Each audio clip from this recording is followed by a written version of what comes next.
Salut les voyageurs, moi c'est Manon de Manostralia. On se retrouve aujourd'hui pour une nouvelle vidéo puisque je vais vous parler de mon arrivée en Australie en septembre 2015 et surtout de mes galères. J'ai créé l'agence Manostralia en octobre 2019 après avoir vécu 3 ans et depuis on accompagne plein de personnes qui souhaitent vivre leur best life et qui souhaitent voyager, travailler ou faire des études en Australie.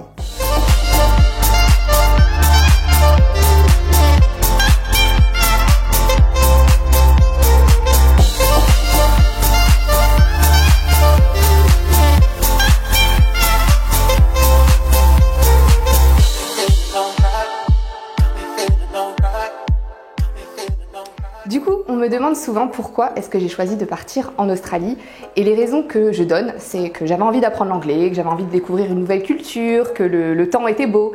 C'est vrai, mais la raison principale, c'est surtout que j'étais dans une relation assez compliquée, assez tumultueuse. J'avais un CDI qui me plaisait pas du tout et j'avais besoin de changer de vie, j'avais besoin d'apprendre à me connaître. Donc je me suis renseignée sur les différents PVT. J'hésitais entre le Canada et l'Australie et finalement je me suis rendu compte que l'Australie c'était beaucoup plus facile d'obtenir un PVT et en quelques mois mon voyage était prêt. Donc en septembre 2015, je suis partie à Sydney avec le PVT en poche et mon objectif c'était de rester 10 voire maximum 12 mois et ensuite de rentrer en France et de chercher du boulot dans ma branche qui est le marketing. Finalement, les choses ne se sont pas vraiment passées comme j'avais prévu. Quand je suis arrivée en Australie, donc c'était le 2 septembre 2015, j'ai pris une auberge de jeunesse et c'est ce que je conseille à tout le monde, de prendre une auberge de jeunesse pour les premières semaines, histoire de vous remettre du décalage horaire, de voir si la ville vous plaît, surtout si l'atmosphère vous convient. Et c'est ce que j'avais fait, donc j'avais une auberge sur Sydney, pas très loin de la gare. Et puis un beau jour, je décide de prolonger mon auberge parce qu'elle me plaisait beaucoup et finalement, je me suis rendu compte qu'il n'y avait plus de place dans cette auberge, donc ça a été la première galère. Je me dis mais mince, du jour au lendemain, il fallait que je trouve un logement. Donc ce que j'ai décidé de faire, c'est de prendre une colocation. Un peu à l'arrache, je vous avoue, j'ai fait quelques recherches sur Gumtree, qui est l'équivalent du Bon Coin australien. J'ai trouvé une première coloc, donc j'ai été la visiter et j'ai été choquée. C'était une catastrophe, le logement était archi petit, il y avait je crois que c'était 2 lits superposés dans une chambre, donc on se retrouvait à 4. Il y avait 3 chambres comme ça, donc je vous dis même pas le nombre de personnes qu'on était dans le logement. Et je me suis dit, mais c'est ça l'Australie? C'est vraiment, genre, ils sont sérieux? Et en plus, ils me demandaient quand même 180 $ la semaine. Donc ça me faisait un très gros budget, surtout qu'à l'époque, j'avais uniquement prévu de prendre avec moi 4 000 €.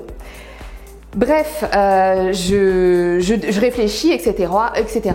Le soir même, je me rends dans une boîte de nuit en Australie et là, je tombe nez à nez sur mon ex qui normalement était censé être en France. Donc là, je me dis, mais c'est pas possible, je suis en train d'halluciner, c'est quoi ce délire? Je pars à l'autre bout du monde pour justement échapper à cette relation, essayer d'aller de l'avant, l'oublier. Et le mec, en fait, il m'a suivi dans mon projet, quoi. C'était un truc de ouf, j'ai halluciné. Et en fait, la raison pour laquelle j'ai décidé de vous parler de ça aujourd'hui, c'est très intime, c'est vrai, mais je me suis rendu compte sur les groupes Facebook dans lesquels je suis, notamment les Françaises en Australie ou même d'autres groupes de voyageurs, il y a beaucoup de femmes qui se sont retrouvées dans ma situation et des hommes aussi, hein, finalement. Et je me suis dit, bon, il faut crever l'abcès, il faut en parler, mesdames, parce que c'est compliqué. Franchement, ça a été très compliqué pour moi à gérer. J'étais à l'autre bout du monde, ma famille n'était pas du tout au courant de ce qui était en train de se passer. Moi-même, je me dis, mais comment je vais gérer ça? Parce que forcément, il essayait de me reconquérir. Et puis j'étais amoureuse, donc je suis tombée dans le piège et je me suis dit peut-être que à l'autre bout du monde, on va en effet essayer de se remettre ensemble.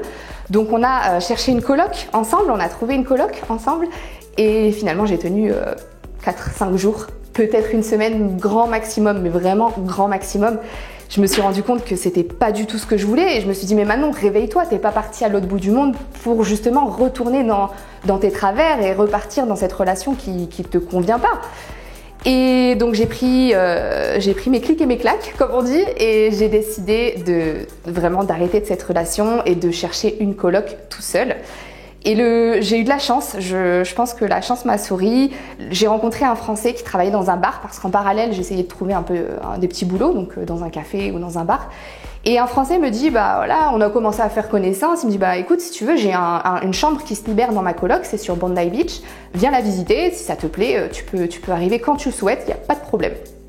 Et donc je m'y suis rendue, gros coup de cœur pour le quartier de Bondi.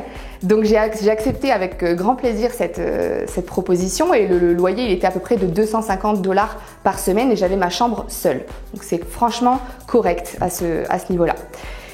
Et en fait, 3-4 jours après, on faisait un repas avec mes colocs, enfin mes nouveaux colocs.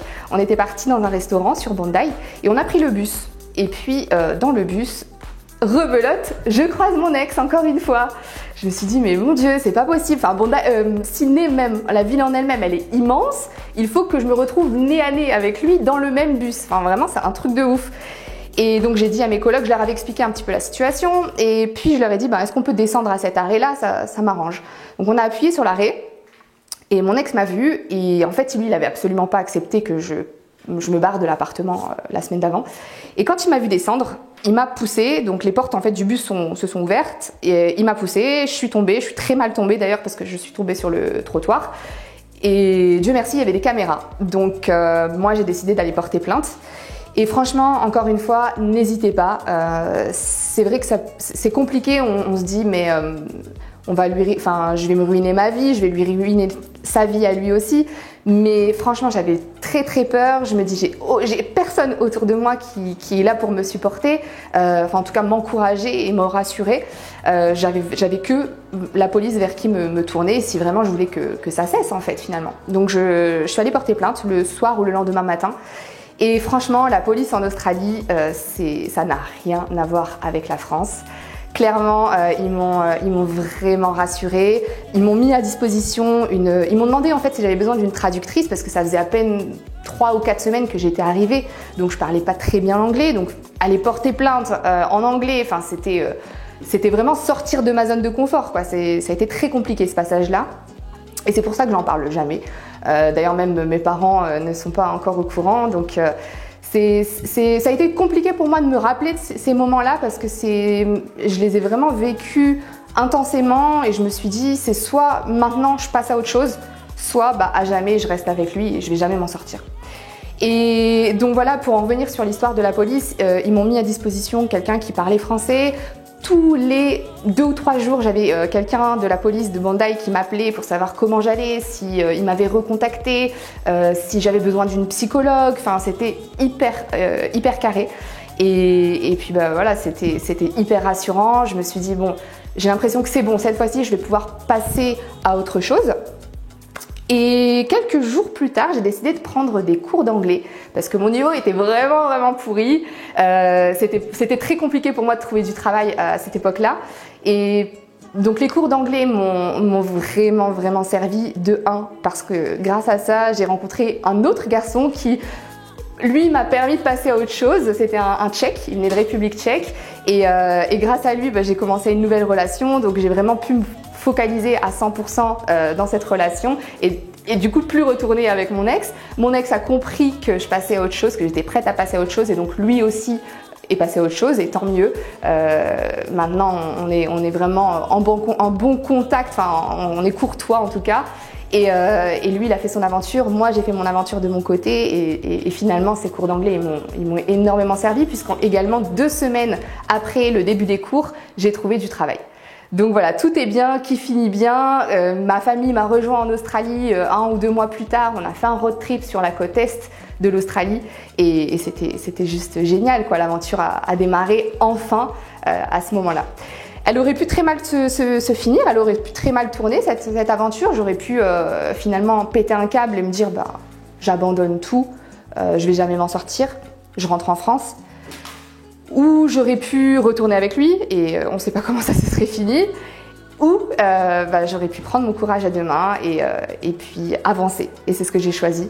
Aujourd'hui, j'ai décidé d'avancer et franchement, l'Australie, c'est aussi la raison pour laquelle j'ai changé. Ça m'a apporté énormément, aussi bien personnellement que professionnellement. Et c'est pour ça que j'ai choisi d'en faire mon métier.